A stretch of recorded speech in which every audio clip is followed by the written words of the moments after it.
kí wá lẹ́yìn àti Uche fà tó fi di pé ó lérò wípé àbí wọ́n àlẹ́jì pé ẹ̀yin lè ń dájálẹ̀ láàrin Fúnkẹ́ Akíndélé àti Tóyìn Abraham báwo lọ̀rọ̀ yẹn ṣe interweb. Nígbà tí mo rí mi ò tiẹ̀ tètè rí ṣùgbọ́n nígbà tí mo rí kò wí pé àwọn kan wà tó jẹ́ pé Ọlọ́run kan máa dá wọn ní aláǹtakò ni tó kó wọn níṣẹ́ mi tí wọ́n ń ṣe tó yẹ pé ọkọ̀ máa jókòó content ló ń ṣe. Social media kedere is about content. Mo dẹ̀ wá realize nǹkan tó kàn dùn mí ni wípé àwọn èèyàn kan wà tí wọ́n gba bọ̀bọ̀ yẹn gbọ́. That shows how how we think on social media. Wípé okay táwọn èèyàn ti nítorí ẹ̀ mo fẹ́ padà sí question mentorship. Báwo èèyàn ṣe wípé fún mi ò dá lóhùn kò ṣe kinní kan ó quiet. Èmi náà láwọn ìgbésẹ̀ tí mò ń gbé lẹ́yìn láti tackle bọ̀bọ̀ yìí. Ṣùgbọ́n mo lè má wà sórí social media láti sọ because I'm not that that kind of person. Ṣé ti yẹn? So old God sùn ó jí ó fi pé òun fẹ́ create content wá ṣe sí wrong person. Because wọ́n wò pé orúkọ fún tó bá dé láwọn orúkọ kan lọ́tún dá bóyá àwọn èèyàn bá tún believe on a larger scale pé àbájọ àti wọ́n Funmi Bank Anthony ó ṣe. Ẹ mọ̀ ìgbà tí mo rí post yẹn mo lọ wo page bọ̀bọ̀ yẹn so mo rí wípé ogun ẹ̀ ò pé. Àárín ẹ̀yìn àti Tóyìn Abraham látìgbà tí Uche Maduagwu ti sọ tó sọ yìí ṣóṣì gúnrégé ṣẹ̀ṣẹ̀ ṣọ̀rẹ́ tó ráwọn èèyàn ní ọ̀rẹ́ nìyẹn. Tó mi ò kí ń condemn actor tó ń gba 10 million per day 5 million per day 2 million per day is their choice. Ṣé 10 million per day ti wà? Ó wà dáadáa. Ẹ tún fi dáadáa sí? Ó wà. Wow. Ó ṣiṣẹ́ débẹ̀ ni. Wow. Bẹ́ẹ̀ni 25 million wà. Kì í. Even gan mo pè yàn kan sí YouTube ó ní iye tóun máa ń gbà ní 10 million. Ní actor. Bẹ́ẹ̀ni actually ìgbà tá a fẹ́ ṣe trade by Bata àti ní agreement wípé o máa post o máa ṣe meet and greet o máa ṣe lé o máa ṣe yẹn. Ní agreement ẹ fi sanwó fún wọn. Agreement tá fi sanwó fún wọn. Ṣùgbọ́n gbà tó dẹ̀ jáde tí wọ́n ṣe kò sí ọlọ́pàá tó wà nínú industry tá lè fi mú wọn. Wọ́n fẹ́ ra tíkẹ́ẹ̀tì trade by Bata ẹni tó fẹ́ ta tíkẹ́ẹ̀tì wọ́n á sọ fún wọn wípé kó ra tíkẹ́ẹ̀tì ẹlòmíì kó má ra tíkẹ́ẹ̀tì trade by Bata pé ìyẹn dùn gan. So àwọn tí mo rán lọ síbẹ̀ wọ́n bẹ̀rẹ̀ sí máa bá girl yẹn jà. Ètò ńlá ti dé ètò bàbá ètò Oyinmomo. Ètò ńlá ti dé ètò bàbá ètò sẹ́ Oyinmomo. Ẹ pè é kí n gbọ́ná Oyinmomo Oyinmomo Oyinmomo Oyinmomo. Ẹ pè é kí n túbọ̀ Oyinmomo Oyinmomo Oyinmomo Oyinmomo.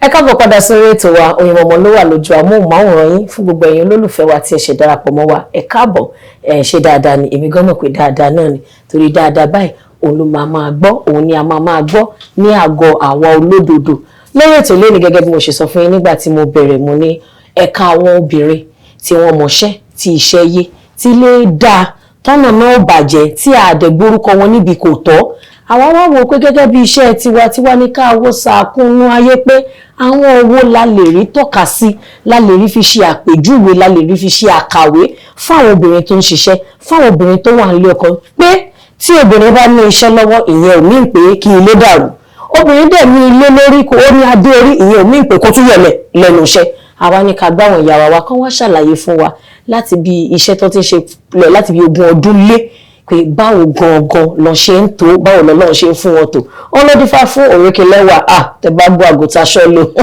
ní èrò bóyá tábà ní kàkà àwọn tó ga dáadáa nínú industry wọn lè ka 1 to 5 kọ́ máa mọ̀ Funmi Bank Anthony nínú wọn lọ́wọ́ ṣe wà dáadáa. Ó wà dáadáa èmi lẹ́pọ́nlé tó yìí. ẹni àpọ́nlé ni yín o ẹni ẹ̀yẹ ẹni yìí ni nítorí èmi ò gbọ́ rí pé nígbà tó wá ní ẹ wọ́n ṣe kinní kọ̀kẹ́ Funmi Bank Anthony wọn àgbẹ̀ mọ̀ ni ṣé ìmọ̀ wọn ara ẹni la fẹ́ pè ní àbí ti ọmọlúàbí. Méjèèjì ni tó bá ti mọ̀ wọn ara ẹ̀ tó lè jọ ọmọlúàbí wọ́n ṣiṣẹ́ papọ̀ ni tó bá ti dá sí nǹkan tí wọ́n pè é sí tó dẹ̀ tẹnu bọ nǹkan tí ó kún ẹ̀ ó mọ̀ wọn ara ẹ̀ ni. tó ẹ kọ́kọ́ bá mi kí àwọn olólùfẹ́ yín tó ti tó bí ọjọ́ mẹ́ta tán ti retí yín. Ẹ̀yin olólùfẹ́ mi, orúkọ mi ni Funmi Bank Anthony. Mo kí yín tọ̀wọ̀tọ̀wọ̀, mo kí yín bí ọmọlúàbí. Ẹ kú iṣẹ́ o, ojú tẹ́ fi ń wò wá kò ní fọ́. Àmín. Àǹtí Funmi, ẹ jẹ́ ká bẹ̀rẹ̀ láti ìsìn ká tó wá fà lọ sẹ́yìn. Trade by Bata lẹ gbé lọ́wọ́. Gbà fún mọ́rí nílé, gbà fún gbàdà lóko, ìwọ gbà kémi mo wá. Kí ló bí Trade by Bata? Trade by Bata jẹ́ ìtàn tí mo ti ní fún over 10 years. Tí mo ti náà sẹ̀ wípé lọ́jọ́ kan Ọlọ́run bá máa fún mi láǹfààní láti gbé jáde. Trade by Bata wà nípa àyànmọ́ ẹ̀dá, ó wà nípa destiny. Ọ̀pọ̀lọpọ̀ gbà wà tó jẹ́ pé a máa ń fẹ́ dàbí èèyàn míì láì mọ̀ wípé nǹkan tí Ọlọ́run dá fún wa, nǹkan tí Ọlọ́run dá sí ara wa gangan ni ó yẹ ká gbámú, ká dẹ̀ múlò, ká má wo ti ọmọlàkejì wa wípé àkó tí ń ṣoríire o, nǹkan báyìí ló ní o, mo fẹ́ dàbí ẹ̀. Nǹkan tí Trade by Bata wà nípa nìyẹn ní ṣókí. Tó ní ṣókí a sì máa padà sí Trade by Bata, wá jẹ́ ká padà sẹ́yìn díẹ̀. Ẹlẹ́wà, ẹ̀ga, ọmọlúàbí ni yín, ẹ̀dùn wò, ọ̀rọ̀ tún dá ṣáká lẹ́nu yín. Ṣé a máa sọ wípé ara àwọn nǹkan lọ́hùn fún yín gẹ́gẹ́ bí ẹ̀bùn yìí ló túbọ̀ ran iṣẹ́ yín, ìrìn àjò yín nínú iṣẹ́ tíátà lọ́wọ́? Àbí ẹni tí mo mọ̀ mà ló mú mi mẹ́rin kan tó náà mọ̀ bí ìrìn àjò yẹn ṣe bẹ̀rẹ̀ fún mi nìyẹn? Ìwà ṣe pàtàkì. Ìwà yẹn ó wà ń bẹ, alihamdulilayi, adúpẹ́ lọ́dọ̀ Ọlọ́run. Àmọ́ ìwà òtútọ́ èèyàn tún máa kọ́ wà sí ni. Ìwà tí mo ní tèmi fi wípé ìwà náà dá, mo lè dọ́dọ̀ yín kẹ̀wò pé ìwà náà kù díẹ̀ káàtó. Tí bá dọ́dọ̀ yín, tẹ́ bá correct mi, mo jẹ́ nǹkan tó yẹ pé mo máa ń gbọ́ràn dáadáa. Nǹkan tẹ́ bá ní kí n ṣe, mo máa ń lò. Sọ wà lára nǹkan tó ràn mí lọ́wọ́ nínú ìrìn àjò yìí. Kí wá ló ṣe jẹ́ pé eré àgbéléwò lẹ́yìn láàyò? Ibo nìfẹ́ yẹn ti wọlé? Ṣé nǹkan tẹ́ ti ń nọ́ọ̀sì láti kékeré àbí àwọn bóyá mọ̀lẹ́bí lónìí pé fún mi ò dẹ̀ ní talent yìí, ẹlòmíì lè máa tètè discover rẹ̀. Ẹ̀ka àwọn ẹbí ọ̀rẹ́ ló máa sọ pé ó dẹ̀ ní talent tó náà fi wá wò dáadáa pé jẹ́ kí n gbìyànjú ẹ̀, àti pé ńgbà tẹ́ bẹ̀rẹ̀ ọdún fakakos lè lọ. Kí làwọn báwo lẹ ṣe rò ó tẹ́ fi di pé ẹ rìnrìn àjò yìí? Àti secondary school ni mo ti nífẹ̀ẹ́ sí iṣẹ́ tíátà. Ìgbà yẹn máa ń ṣe stage play. Pé nígbà yẹn ní school tí fún mi ò bá ti sìn bẹ́ẹ̀, eré yìí ò kí ń dùn. So to say, ṣe mọ̀ pàwà kan wà tó pàwà very social and all that. Ìyẹn lọ́yàyà. Bẹ́ẹ̀ ni alọ́yàyà gan ní secondary school. So èmi ni mo máa wà ní forefront. Mo lè máa wà ní forefront níbi tó bá ti ń kàwé o. Ṣùgbọ́n níbi tó bá ti ń jó, tó bá ti ń ṣe tíátà, tó bá ti ń káwọn èèyàn jọ. Eré ìdárayá èmi ni máa kọ́kọ́ rí níbẹ̀. So ibẹ̀ ni ó ti bẹ̀rẹ̀. Àwọn òbí mi, àwọn family mi wọn fi taratara gba tiṣẹ́ tíátà, ṣùgbọ́n pẹ̀lú àdúrà, pẹ̀lú agídí, pẹ̀lú wípé mo nífẹ̀ẹ́ sí kíní ẹ̀dẹ̀jọ́ ẹ̀dẹ̀ gbà sí mi lọ́wọ́, lọ́rùn ṣe gbé mi dé ibi tí mo dé. Ṣé èèyàn ló wá mú yín lọ ọdún Ifá àbí kí ló yẹ tẹ́ fi choose ọdún Ifá? Ọdún Ifá mo close mọ́ àwọn tí wọ́n wà ń bẹ̀, Sunny Alẹ́, Uncle Yinka, Ogogo, mo close mọ́ wọn, bọ̀ kò ń ṣe ọdún Ifá gangan ni mo ti kọ́ṣẹ́. Ìwà ọmọlúwàbí tẹ̀ ń sọ yìí náà ni àwọn náà fi fà mí mọ́ra wípé ọmọ yìí ó ní tẹríba, ó ní respect, ó yá fún mi máa bọ̀ wá ṣiṣẹ́ báyìí lọ́dọ̀ wa. Ṣùgbọ́n ibẹ̀ gangan kọ́ ni mo ti kọ́ṣẹ́. Ibo lẹ ti kọ́ṣẹ́? Ọdọọdún Adékọ́lá ni mo ti kọ́ṣẹ́, OAFP. OAFP lẹ ti kọ́ṣẹ́? Bẹ́ẹ̀ ni. Wow. Tó bá sọ wípé Funmi Bank Anthony lọ sí Riaza àbí Funmi Bank Anthony ó kọ́ ẹ̀kọ́ kan àbí méjì nínú iṣẹ́ tíátà, ọdún Adékọ́lá ló kọ́ mi. A ti tọ́dún mélòó? A ti tó bí ọdún méje mẹ́jọ sẹ́yìn. Ọdún méje sí mẹ́jọ. Bẹ́ẹ̀ ni. Kó tó di pé ọdún méje sí mẹ́jọ iṣẹ́ owó níṣẹ́ yìí, mo lérò pé nǹkan kan lè ń ṣe tẹ́lẹ̀, àwọn èèyàn dẹ̀ sọ fún wa pé oníṣòwò ni yín. Bẹ́ẹ̀ ni. Báwo lẹ ṣe wá ń gbé yẹ̀wò, báwo lẹ ṣe ráyè? Torí mo mọ̀ pé òwò náà á di mọ́ndì àyè, iṣẹ́ yìí náà wọ́n níṣẹ́ owó ni. Báwo lẹ ṣe ń pín? Ilé náà dẹ̀ wà ń bẹ̀. Ìyá mi ọ̀nà kan owó ọjà. Olódì fáfún télọ̀ tó ń tàṣó. Tó bá ti mọ irú ìlú tó wà wípé kó tó ṣe nǹkan máa ràn jẹnẹrétọ̀, nǹkan tó dẹ̀ ń ṣe yẹn ó nífẹ̀ẹ́ sí ni, ó lè pawó lè má pawó, ó máa ní nǹkan míì tó máa ní tó máa fi di. Nítorí ẹ̀ ni mo ṣe níṣẹ́ bíi 4-5 tí mò ń ṣe lápapọ̀. 4-5 ẹjọ jagun. mo ń ṣe juice, mo ń ṣe fresh juice. Okay. Mo ní company tó ń pè ní 3T's juice tó yẹ pé a máa ṣe fresh juice àti healthy salad. Healthy food nìkan la máa ń ṣe. Okay. Mo ní printing press. Ní ọgbà a máa ń ṣe shirt, a máa ń ṣe fìlà, a máa ń ṣe flex, a máa ń ṣe indoor outdoor printing. Mo ní printing press. Ṣé kí n máa kà á? Ẹ máa kà fún wa. Torí kíkà mo máa ń ta irun. Okay. Mo ń ṣe wig, mo máa ń ta braids. Okay. Àwọn attachment bẹ́ẹ̀ ni fún mi braids. Mo máa ń ta braids. Ẹlẹ́nkẹrin mo máa ń ṣe ẹmu fresh palm wine. Mo ní company tó yẹ pé ògidì ẹmu tó yẹ pé kò sí omi níbẹ̀, kò dẹ̀ sí ṣúgà níbẹ̀. Ẹmu la máa ń ta. A dẹ̀ máa lọ sí party kiri láti máa gbégbá ẹmu. Gbégbá ẹmu kiri. Mo gbégbá ẹmu. Gbégbá ẹmu. Kò yí sí mi gbégbá ẹmu. Báwo lẹ ṣe wá ń ráyè? Ṣé tábà ní ẹná gbàrà ẹná gbòòrò ṣé ibi tí owó production ti ń jáde rè torí àwọn èèyàn náà ti sọ pé owó production sí èyí sí o ẹ̀dẹ̀ sì wà sinimá lọ́wọ́lọ́wọ́ báyìí. Nǹkan tí téèyàn bá ti lórí ọ̀fẹ́ tọ́lọ́run bá dẹ̀ ti gbà fún yàn kò ń ṣe mẹ́rẹ̀ẹ̀rin àbí márùn-ún téèyàn ń ṣe náà ni ó ń gbòòrò at the same time but ikọ́ máa wà tó ń ṣe jù kan lọ. So tí ẹmu ò bá tà juice á tà tí juice ò bá tà print á tà tí print ò bá tà fíìmù á tà tí ìrìn ò bá tà. Ìgbà bí kẹ̀dẹ̀ lórí ọ̀fẹ́ lè wá kí gbogbo ẹ̀ ó tà nígbà kan náà nígbà December nsìn ọ̀dà ẹmu àti ọ̀dà juice á ní back to back.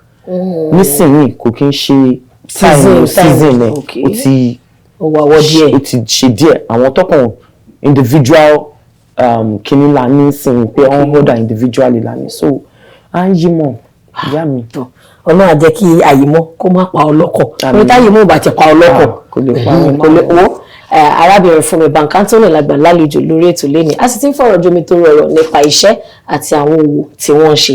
Àǹtí Funmi ẹ wá jẹ́ kí n béèrè lọ́wọ́ yín àwọn òwò lẹ máa ń wò gẹ́gẹ́ bí àwòkọ́ṣe nínú industry pé tẹ̀yìn ìbá lè gbé ìgbésẹ̀ báyìí àwọn mi kémi gan gbé kí n tún gòkè ju bẹ́ẹ̀ ni ṣe gbé lọ aláwọn tẹ mú as mentors tẹ regard bóyá tí nǹkan kan bá ń ru yín tó bá ń ru yín lọ́kàn tẹ lè pè pé bọ̀dá mi ò àǹtí mi ò báyìí dẹni ò tó tún máa là yín lọ́yẹ̀.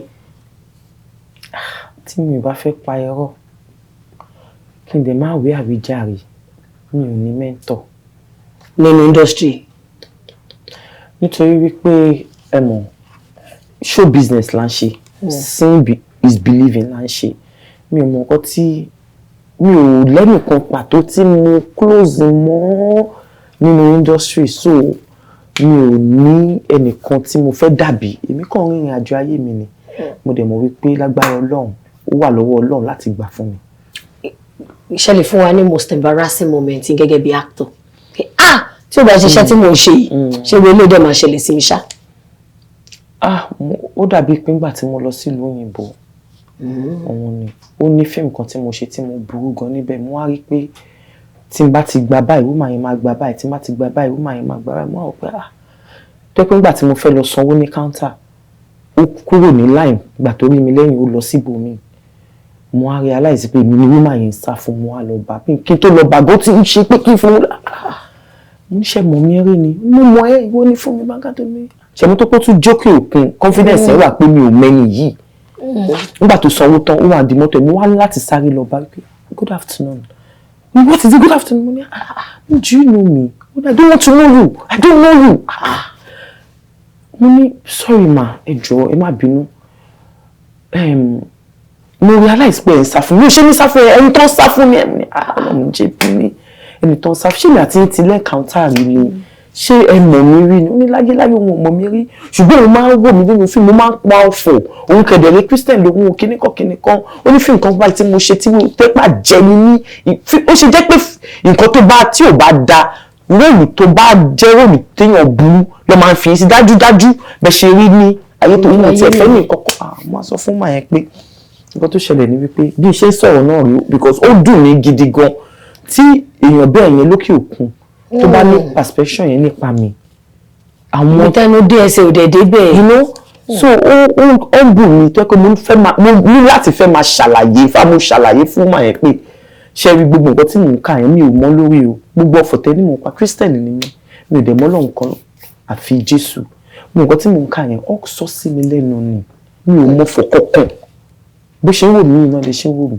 mo ní fún mi lórúkọ mi mo ní fíìmù tẹ̀sán yẹn èmi kọ́ ni mo ní mo ṣe nínú ẹ̀ ni àjẹ́ ni mo ṣe ní tòótọ́ ṣùgbọ́n mi ò kí ń ṣàjẹ́ láyé tòótọ́ so nǹkan tó bá ń wò most of the time all believe ẹ̀ lóòótọ́ all believe all fi pé bí mo ṣe rí ẹ̀yin náà ṣàrí pé oníwà tútù ni so one of the embarrassing moments nìyẹn so táwọn director mi bá mú script wa ó máa ń ṣe mí bákan wípé bọ iṣẹ́ mi ni ṣó ti yẹ mo dẹ̀ gbọ́dọ̀ ṣe. ṣé ti wá kọ script rí character tó fẹ́ kí n play yìí mi ò tí mi get any script rí. so kò sí character tẹ́ lè play. kò sí character tí mi ò lè play for now mi ò tí rí script tí mi ò lè ṣe. Okay, so tí kìyẹn ò tí ní bot nínú ẹlòmíràn ní kò sí character tí mi ò lè play bot.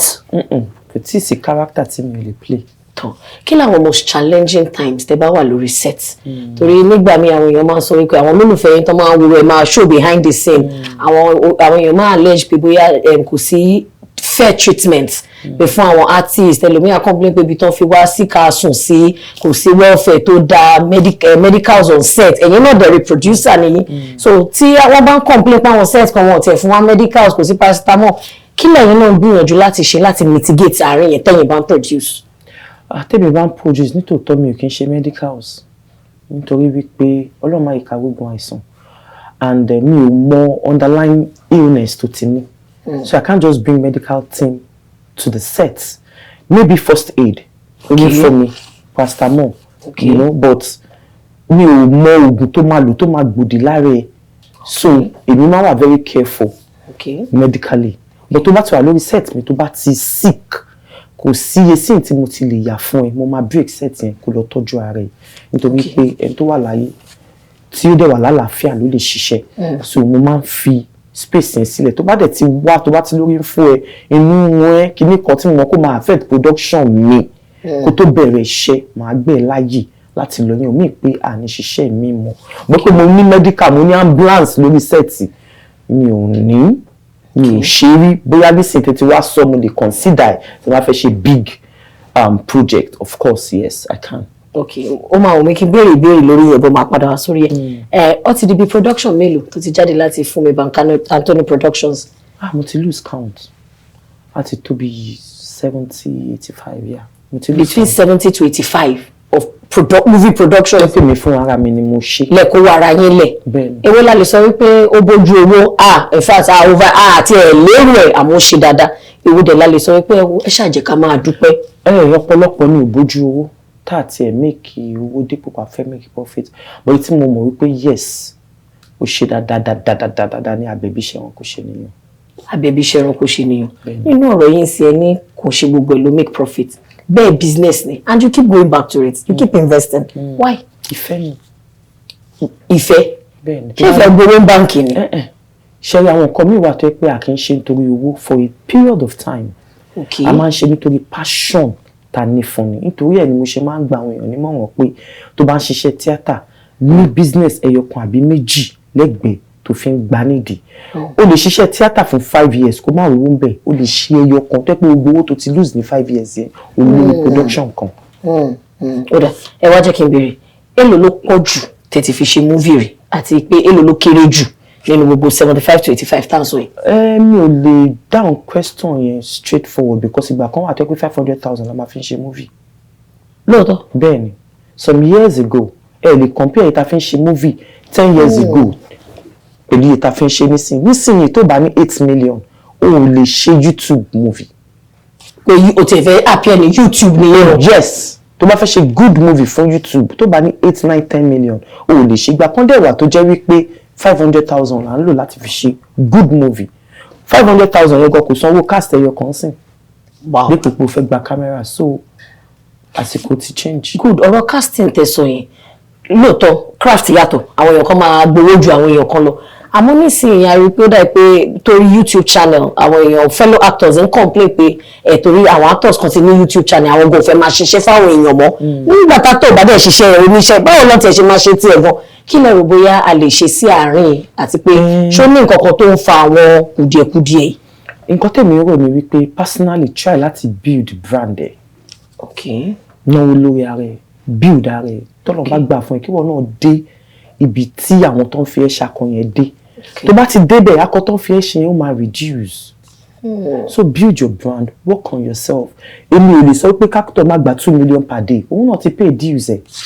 Tèmi náà bá débẹ̀ lọ́jọ́ ọ̀la tí n bá ní 5 million per day ni mo fẹ́ gbà. Èmi náà ti pay dues mi. So mi ò kí ń condemn actor tó ń gba 10 million per day, 5 million per day, 2 million per day. It's their choice. Ṣé 10 million per day ti wà? Ó wà dáadáa. Ẹ tún fi dáadáa sí. Ó wà. Wow. Ó ṣiṣẹ́ débẹ̀ ni. Wow. Bẹ́ẹ̀ ni 25 million wà. Per day? Not per day, but per production. Per production. Pé mo pè sí film 10 million ni máa gbà. Pé mo pè not YouTube, maybe cinema. Okay. Even though mo pè yàn kan sí YouTube, ó ní iye tó máa ń gbà ní 10 million. Ní actor. Bẹ́ẹ̀ ni. Ẹ dẹ̀ sanwó yẹn. Mi ò san nítorí pé mi ò lè afford ẹ̀ fún YouTube. Ó ká pé fún cinema ni màá san.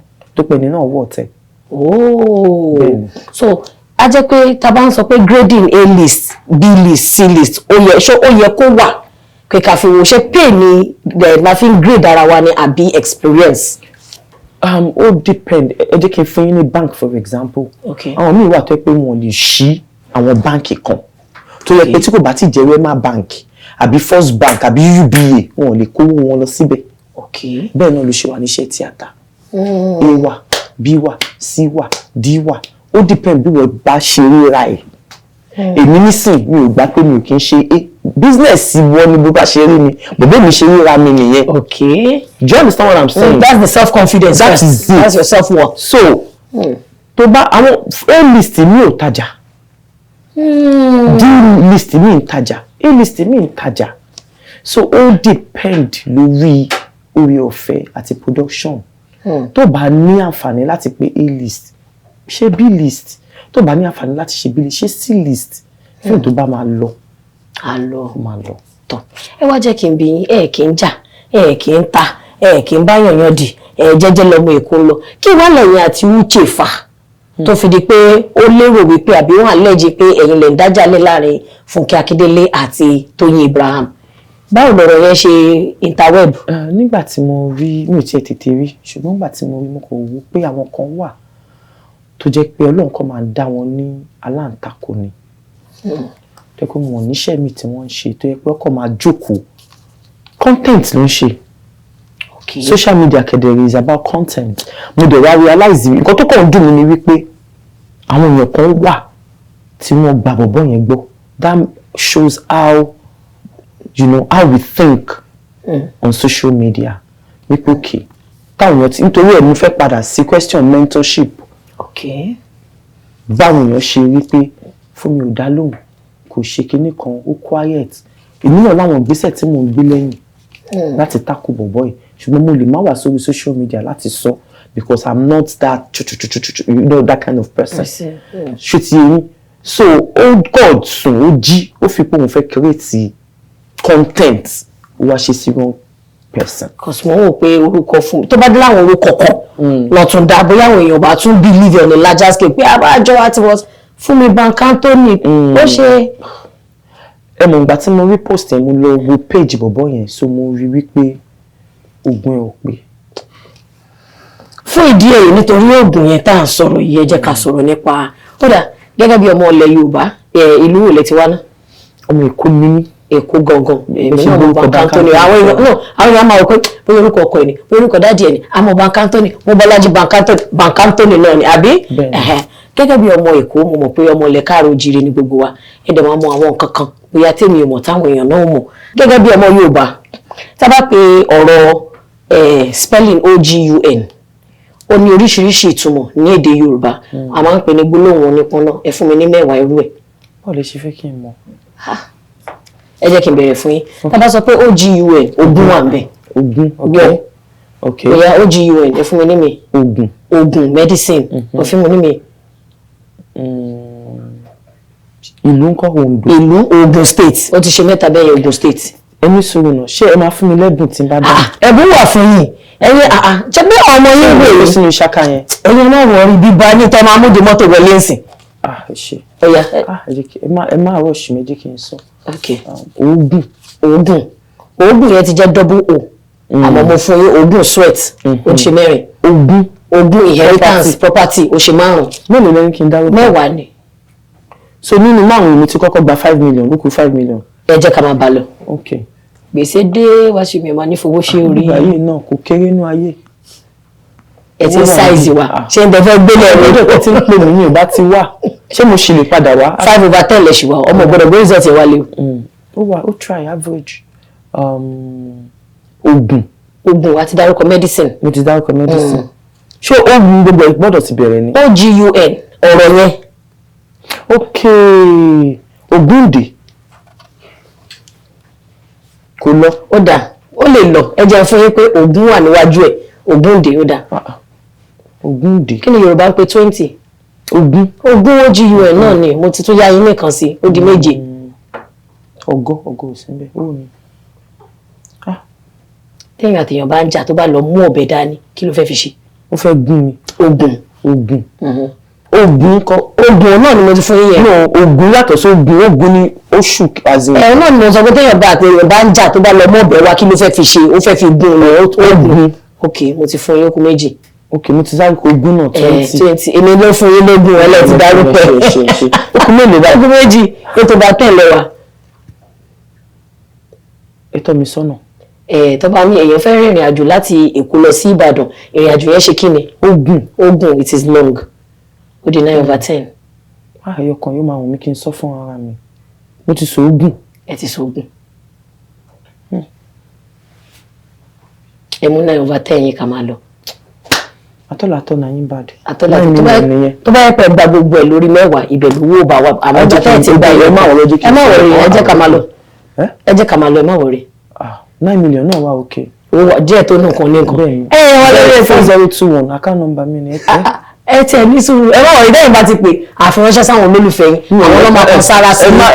ẹgbẹ́ kan fi sára lẹ̀ fún mi ẹ kàn wọ́n olólùfẹ́ fi sára lẹ̀. lérò wípé ẹ̀yin náà ẹ fi kọ́ àwọn ọmọ yín kò sérò nínú pé orúkọ mi ni Adéjọkẹ́ but I cannot speak Yorùbá irọ́ ni o ẹ jẹ́ ká gbọ́ èdè ká gbọ́ àṣà ká mọ ìṣe àwọn ọmọ ilẹ̀ Yorùbá sísítà mi ẹ jẹ́ kí n béèrè lọ́wọ́ yín ẹ jẹ́ padà sí Trade by Bata lẹ́nu ọjọ́ mẹ́ta yára pé ẹ̀yin producers tẹ́ ń lọ cinema accuse àwọn cinema operators nípa ojúṣàájú tí wọ́n bá ń ta ticket àwọn kan ní wọn ò ta ticket wa wọn ò tiẹ̀ fún one slot bẹ́ẹ̀ à ń sanwó kí gangan ni ó ṣẹlẹ̀ from a producer's perspective.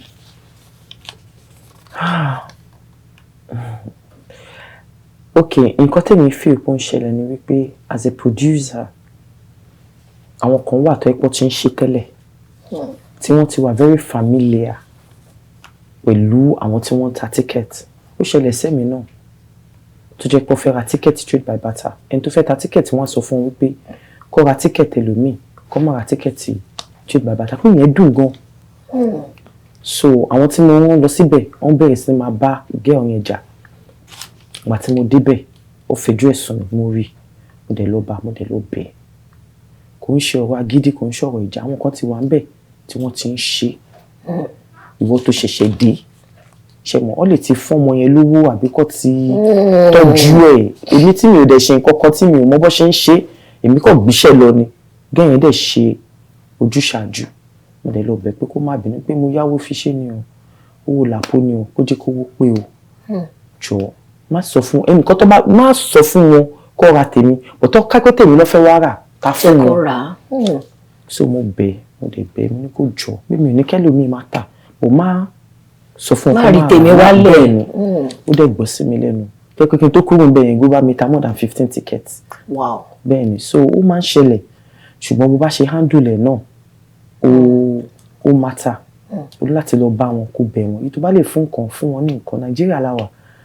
tó bá dá mi sílẹ̀ wá tẹ́lẹ̀ tútù lọ bá wọn kó bẹ̀ wọ́n pé bá mi ṣe èmi mo ní fíìmù tó wá ti fẹ́ ra tíkẹ́ẹ̀tì má ní kí ìrọsẹ́ mi tó ti tọ́jú wọn pẹ́pẹ́ èmi ń kọ́ ohun tó ti mọ̀ dáadáa tó ti tọ́jú wọn tó ṣe dáadáa fún wọn lóòrèkóòrè so ó máa ń ṣẹlẹ̀.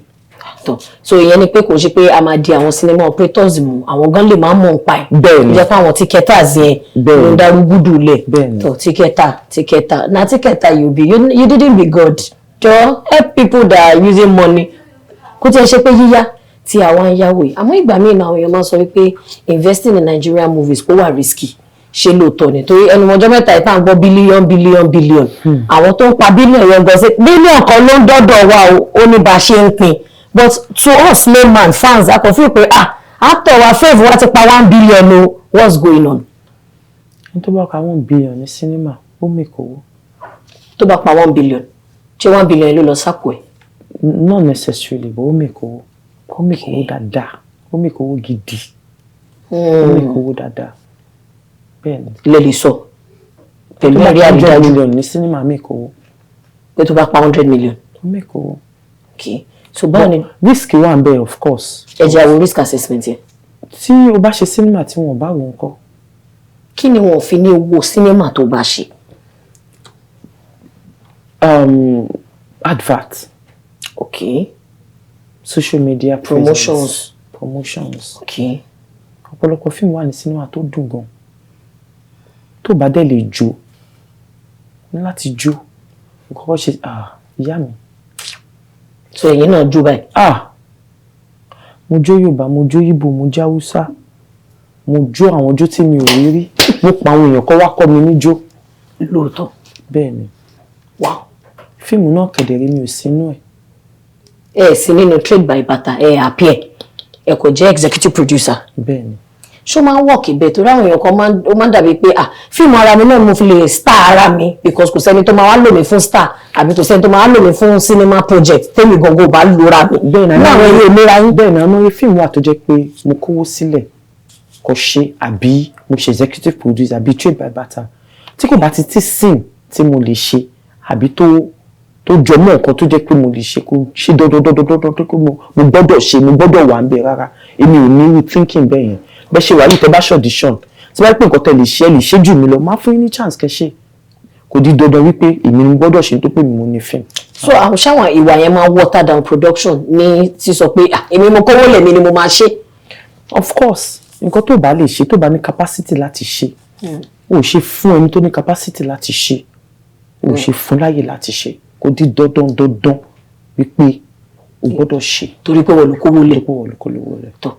Ẹ wá jẹ́ ká wò àwọn fans yẹn kan máa evaluate as in fans generally pé àwọn movie kan wà kó tiẹ̀ ní ìdí kó lọ cinema bóyá tó bá wà ní YouTube tó bá gbé sí other platforms bóyá ó máa ṣe dáadáa ju kéèyàn kan wá ní ọlọ́kó 15,000 10,000 lọ ra ticket ní cinema tí wọn kì í fi ń break even. Do you share that sentiment? Yeah, I do. I share the sentiment even on Trade by Bata. Trade by Bata is not a movie tí mo fẹ́ jẹ́ kó lọ cinema mo ṣe fún platform kan ni at a particular time ó approach mi pé ká ṣe fíìmù fún wọn a dẹ̀ ṣe ìgbà tá fi máa ṣe tán platform yẹn ti kúrò ní Nàìjíríà ó ti withdraw kúrò ní Nàìjíríà so I don't have any other choice than to go to the cinema because technicality owó tá fi ṣe it was not for YouTube it was for a foreign platform tí wọ́n gba Nigerian movies nígbà yẹn ṣó ti yẹn so nítorí ẹ̀ la ṣe lọ sí cinema then àwọn cinema tó bá ń gba fíìmù cinema ọ̀pọ̀lọpọ̀ àwọn YouTube film kan wà tó pé wọn ò ní gbà nítorí pé o ní láti meet criteria láti gbé fíìmù wá sí cinema so it's not that we just make movie to take to cinema a lot of movies wà tó pé àwọn cinema gan ò ní gbà kò gbé wá sọ́dọ̀ àwọn tí kò bá meet standard requirement wọn. Bẹ́ẹ̀ni. Okay ẹ wá jẹ́ ká wo Trade by Bata yìí awuyewuye lọ lórí Instagram lórí Twitter pàápàá jùlọ wípé àwọn actors kan tẹ̀lé fún ṣiṣẹ́ pé wọ́n promote wọ́n post àwọn èèyàn kan wá ń debate tó rọ pé sọ́nà méjì àwọn èèyàn kan ní tó bá ti appear ó yẹ kó lè promote because iṣẹ́ yẹn náà lọ fi sanwó fún ẹ àwọn èèyàn kan ní rárá tó bá appear kò mí pé wọ́n sanwó promotion fún ẹ appearance náà ní kó wá ṣe wọ́n sanwó promotion báwo ló ṣe yẹ ká ṣe marry àti pé ṣé ẹ̀yin appearance nìkan lẹ pé tàwọn ti yín fún sanwó promotion fún àbí lẹ́tà wọn contain pé tó bá appear wà á promote tó jẹ́ pé àwọn fúnra wọn náà ṣe. Bẹ́ẹ̀ni ó yẹ kí tó bá ti wà nínú fíìmù kò yẹ kó máa bẹ̀ẹ́ kó tó promote fíìmù náà.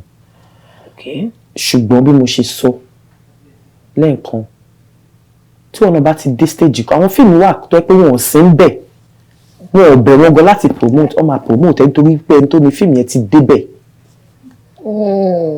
So tó bá ti ṣiṣẹ́ lórí ara ẹ̀ tí wọn tọ́lọ̀ bá ti gbà fún wọn náà o ò ní fi bẹ́ẹ̀ nídìí láti máa lọ bẹ̀ àwọn èèyàn láti bẹ̀ promote film mi ò rí reason tó yẹ pé tó bá wà nínú film o gbọ́dọ̀ tún máa bẹ̀ láti promote ẹ̀ ṣùgbọ́n ká pé nǹkan tó fẹ́ ṣe náà nìyẹn kò sẹ́ni tó máa mú ẹ sí o ti build ara ẹ̀ o ti dé certain stage kan o ti fi wípé àwọn báyìí ló ṣe fẹ́ bá ṣe àwọn báyìí ló fẹ́ bá ṣe. ẹ jẹ́ ká wá béèrè lákòótán ṣẹ́yìn lérò wípé tí actor bá fẹ́ gbowó film ó yẹ kó lè sọ fún producer àbí production manager pé tẹ́ bá níìdì kí n promote iye báyìí ni máa gbà kó nǹkan kan tẹ̀ ti sọ ọ́ lẹ̀ kó máa di ọ̀rọ̀ ẹ̀bẹ̀ àbí àmúra wa nípa àbí kéèyàn á fi pé pẹ̀lú pé mo dẹ̀ pè sí movie mo dẹ̀ sanwó fún dáadáa kò dẹ̀ lè post iṣẹ́ mi kò lè bá mi promote. Actually ìgbà tá a fẹ́ ṣe trade by barter àti ní agreement wípé o máa post o máa ṣe meet and greet o máa ṣe lé o máa ṣe yẹn. Ní agreement ẹ fi sanwó fún wọn. Agreement tá a fi sanwó fún wọn. Ṣùgbọ́n gbà tó dẹ̀ jáde tí wọ́n ṣe kò sí ọlọ́pàá tó wà nínú industry tá lè fi mú wọn because everybody ti dá dúró everybody ti ń ṣe nǹkan tí wọn. Ó wá padà sí nǹkan tí mo sọ tẹ́lẹ̀ pé àfikọ́ lọ́n gbà fún yàn. Ó ní state tọ́lọ́ máa gbà fún ẹ dé tó pa àwọn èèyàn máa fẹ́ bẹ́ẹ̀ ṣe. Àtàwọn tó mọ̀ wọ́n máa fẹ́ bẹ́ẹ̀ ṣe. Until tó bá dé stage yẹn continue láti máa tiraka. Funmi Bank Anthony 2026 until tó bá dé stage yẹn ọmọ ìyá mi continue láti máa tiraka má dáwọ́ tiraka dúró òní ó bí ṣákìtì bọ̀bọ̀ wá ṣákìtì yan láti ọ̀dọ̀ aláṣẹ àtolùdarí iléeṣẹ́ AK Media Concept tí wọ́n ṣe agbátẹrù àtúnígbọ̀wọ́ ètò yìí mọ̀mọ́ wọn ni dàmí superstar là ń gbé bọ̀ yìí ṣẹ́gun yìí òkè mú ní àgbà tó ṣe pé ó ṣì máa mú diwọ́ compound pé eléyìí wọn kọ́kọ́ bá wa fìfẹ́ gbà náà as starting leg òun la fi lè ṣe wọn ni ká gbé fún yín pé ẹ má bínú pé ó kéré ó wúwo kò ṣe gbé ẹ máa ní láti pe àwọn boys yín. àwọn boys àwọn òṣìṣẹ́ wa mo sọ pé boys yẹn báyìí ṣe báyìí pàwọn là ń darí Òṣòdì àwa kọ́ ọ́ ní boys yìí. ẹ ṣé mo dúpẹ́ lọ́wọ́ yín o ilé ìpò kí ló dé torí pé ó jẹ́ yìí ni. ṣé fẹ́ contest fẹ́ election ni ní ṣáàdúró. àwọn ọ̀pá máa wọlé Honorable Dami o Senator Dami o. ẹ ṣé mo dúpẹ́ lọ́wọ́ yín òkè òkè lẹ máa lọ o iṣẹ́ yín ò ní jóná. ṣé mo lè béèrè ìbéèrè kan. bẹ́ẹ̀ni. àárín ẹ̀yin àti Tóyìn Abraham látìgbà tí Uche Maduagwu ti sọ tó sọ yìí ṣóṣì gùn régé ṣẹ̀ṣẹ̀ ṣọ̀rẹ́ tó ráwọn èèyàn ní ọ̀rẹ́ nìyí. bẹ́ẹ̀ni dáadáa ọ̀rẹ́ mi ni ó mọ nǹkan tí mo lè sọ ó dẹ̀ mọ nǹkan tí mi ò lè sọ. tẹ́ bá lọ bá pé mo sọ báyà ní àwòtọ́ ni fún mi sọ tẹ́ bá dẹ̀ lọ bá pé mo sọ báyìí wọ́n ní ìwé fi mílẹ̀ kò lè sọ. àjẹpọ̀ rẹ̀ yẹn ṣì mú lọ́dọ̀kù. bẹ́ẹ̀ni. incident yẹn ò damage anything. kò relevant rárá. wọ́n ní kò relevant in the scheme of things it's not a part of it. ṣé trade by barter ṣì wọ́n sinimá àwọn olólùfẹ́ yín wọ́n lè ṣe ẹ̀ṣẹ̀ pé àwọn àbí káwọn jókòó lé. ẹ jó torí tọlọ́run má jókòó lé o bẹ ṣe gbọ́ Ọlọ́run ló bá mi gbẹ́rù mi Ọlọ́run adé bá wa gbẹ́rù wa dórí ẹ jọ̀ọ́ mo fi títóbi Ọlọ́run mo fi bẹ̀ yín mi ò lẹ́nu kankan tó bá mi promote èmi náà ni mò ń ṣakitiyan ẹ jọ̀ọ́ trade by barter ó wà ní gbogbo cinemas ẹ lọ bá mi wò ó tẹ́ bá ra ticket tẹ́ bá wò ó tẹ́ bá like fíìmù yẹn máa dáwọ́ yẹn padà fún yín ó dá mi lójú ni ó dùn gidigidi gan ẹ dẹ̀ máa kọ́ ẹ̀kọ́ níbẹ̀ trade by barter in all cinemas ẹ lọ bá mi wò ẹ ṣé. Thank you so very much. Lágbára Ọlọ́run iṣẹ́ yín ò ní dìṣe àtúbọ̀ máa rí yín bá orúkọ dọ́ọ̀dọ̀ ẹ tí ń gbèrú tí ẹ ti ń tò orúkọ yín ò ní bàjẹ́ lágbára Ọlọ́run lọ́la aláwọ̀lá kúrátà ìlànà ilé àzí Jésù Olúwa wa èrè ẹ ti gé ẹtì mẹ́ta lọ́kàn ni á ní ìrìnjú báyìí lọ lórí ètò léni níbi tí a máa fi àdàgbà ètò rọ̀ sí òun náà nìyẹn gẹ́gẹ́ bí ẹ ṣe gbọ́ láti ẹnu arábìnrin wa Funmi Bank Anthony wọ́n ní ọ̀ntì òdẹ́ ìtọ́lọ́wọ̀n bá tí ì gbà fún ẹ ṣáà máa ṣàkitiyan ẹ tọ́lọ́wọ̀n bá tún gbà fún ẹ gan má dáwọ́ akitiyan dúró máa ṣe lọ èyí ni màá fi sọ fún gbogbo àwọn òbí lágbára Ọlọ́run mọ̀ pé tiyín ló jẹ mí lógún torí a ti bọ́ sí ẹ̀rà tí wọ́n ti ń sọ fún àwọn ọmọ kan máa tọ́ àwọn òbí wọn it's a bad talk báwo ni òbí ṣe máa sọ wípé dọwọ́ ọmọ ọlọ́run it's a very bad talk so káwọn òbí ká kọ́kọ́ máa tọ́ àwọn ọmọ wa káwọn ọmọ yẹn má dé ta ló máa sọ wípé children train your parents it's a bad thing tabaníkà wo ló tọ́ tabá da ọ̀rọ̀ yẹn sọ́wọ́ Ọlọ́run á ràn wá lọ́wọ́ orúkọ tèmi yípadà Olúwadámilọ́lá ọmọ Bánirẹ́ ká tún fi ire àti ìdùnnú pàdé níjọ́ mìíràn ó dìgbà.